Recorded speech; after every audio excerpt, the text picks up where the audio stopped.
Hey guys, welcome back to the Charmed Reviews. I'm here to review Charmed, episode 14, season 1. So, in this episode, we basically get, Leo's secret out.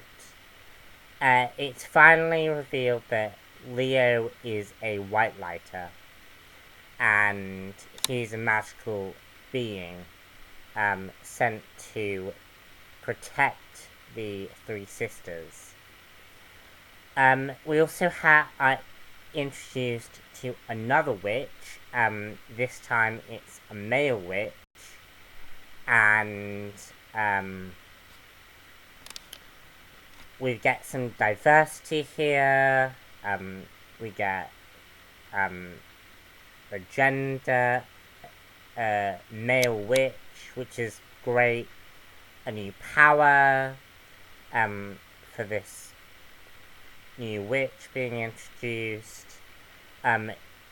Human elements, human beings using this new witch to suit their own goals. Just everything in this episode was great, especially in terms of the relationships. And that's the first thing I wanted to touch upon. One thing I noticed in this episode is, and this has been going on for the last few episodes, is that Andy seems to be going on somewhat of a witch hunt against Prue. Like, they have these moments where it's obvious they still like each other. And then you have Andy basically going after Prue. Basically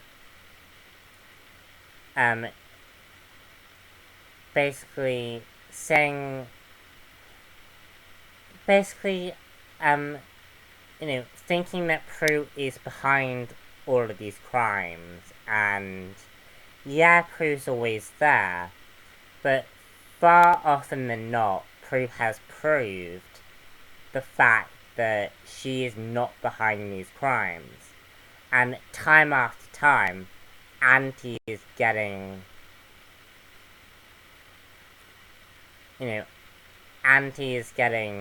proved wrong.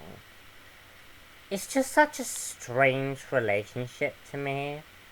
Like, and this is the problem with Prue and Andy's relationship. Yes, we know they had a previous relationship before, but we, as the fans being introduced to the story for the first time, never saw that. We don't know what happened 10 years into these characters' lives. We don't know what their high school lives were like. We get a few hints here and there, but we mostly focus on the present. And I think one of the major problems with Andy and Prue's relationship is the fact that they're not really, they don't have as solid of a relationship as they seem to think, as the writers seem to think they're presenting.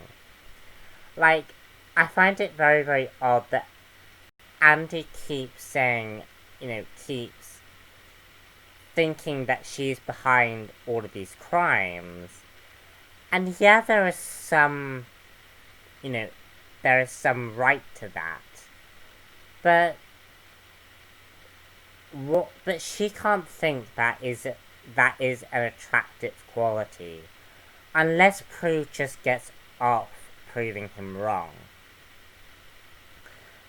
I don't know, it just seems like a very, very strange relationship. But when paralleled against Leo and Piper, who actually have a very strong relationship, partly because we're actually seeing Leo actually morph into a very interesting character. It sort of presents these, like, the Leo relationship seems to be working more than this Andy Trudeau relationship. And Andy has, or had, such a great, such great promise. He could have been a really, really great character. He just wasn't really given the chance to prove that he could be a great character. Yeah, the fact that Leo is a Whitelighter, and the fact that, Leo as a character, is really, really compelling, makes him very, very interesting. And I like the idea that the show presented more of a good force, because the sisters have been fighting a lot of demons, and, well, not in this season very much, but a lot of evil forces.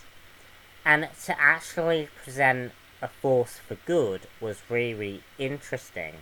And I loved the new character of Max, because it showed, this episode really, really showed diversity and brought some more male characters onto the show. We are introduced to the concept that, yes, witches can be males, and it's not all just a female game. There are actually males involved in this. There's actually some kind of hierarchy of power. Like Leo answers to another higher force, and this higher force wants to protect the sisters. And we're introduced to the Whitelighters, who are guiding forces for these witches. And Max has a very different power to the sisters. So there's some diversity in the power sets that are being introduced for the show. And it's just so interesting and so much, much better for a show like this to actually show that, yes, there are better characters. There are characters being this world is a lot more bigger than we think it is, and it's not as easy as, oh, every witch is a girl and only girls are targeted, but males as well are also targeted as well. And also, I found the fact that in this episode specifically, human beings can be just as bad as the demons. Because one of the two thugs in this episode actually tried to kill Max's father, who is the new witch. And I found that concept just really, really interesting, and it shows that human beings can be even more hostile than the demons. And I also thought Max's father actually sort of resembled the sister's own father as well. And there were some really interesting parallels between Victor and Max's father, and how Max's father was able to fully grasp the witch life in the end. Just a really, really fascinating concept, and I really, really loved it. I'm RobberNuts1 here, and I shall see you guys all very soon for the next one. Bye.